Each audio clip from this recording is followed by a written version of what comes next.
Alors nous avons le plaisir aujourd'hui de recevoir Kako Nubuko, qui est le commissaire de l'UEMOA à l'agriculture, l'eau et l'environnement, et également un ancien ministre du gouvernement du Togo, et avec lequel nous avons eu un entretien, discussion sur les conséquences de l'élection au Sénégal sur le développement économique, mais également sur la monnaie. Alors, Kako, est-ce que vous pouvez nous en dire quelques mots?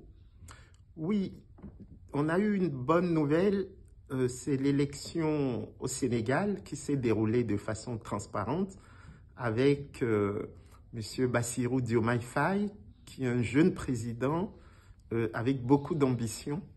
Et c'est important parce qu'on voit que la jeunesse africaine commence à arriver aux manettes des États. Et au titre des questions cruciales, il y a celle de la monnaie. Et cette question de la monnaie est fondamentale parce qu'elle va rebattre les cartes du processus d'intégration régionale en Afrique de l'Ouest.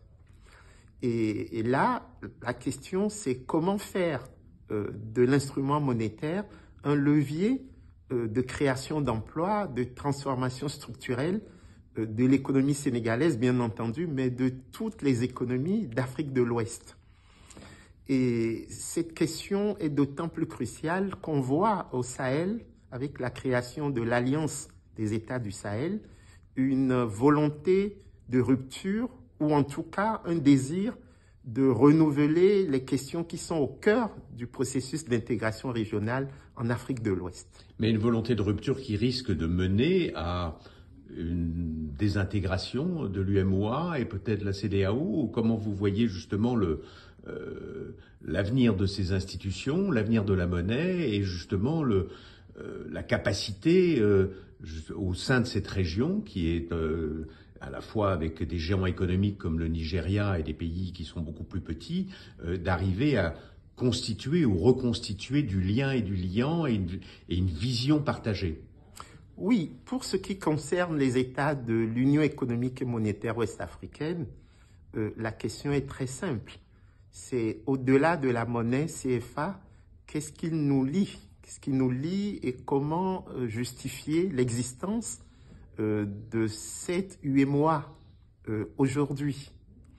Et au-delà de l'UEMOA, pour prendre les 15 États de la CEDEAO, la question est celle du récit. Qu'est-ce que l'intégration nous apporte aujourd'hui?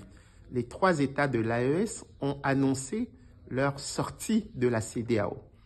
À titre personnel, je pense que la balkanisation des États n'est jamais une bonne chose.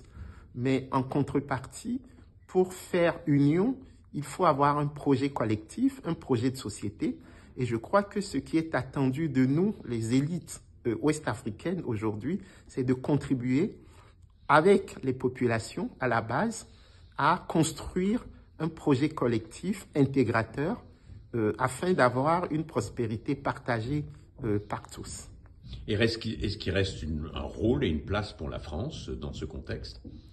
Oui, la France devrait être aux côtés des peuples.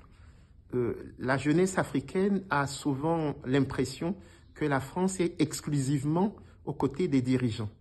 Et donc, toute la question de la montée des revendications, la forte demande de souveraineté de la jeunesse africaine devrait être entendue par la France qui peut ou même doit construire un nouveau pacte social avec l'Afrique. Merci beaucoup.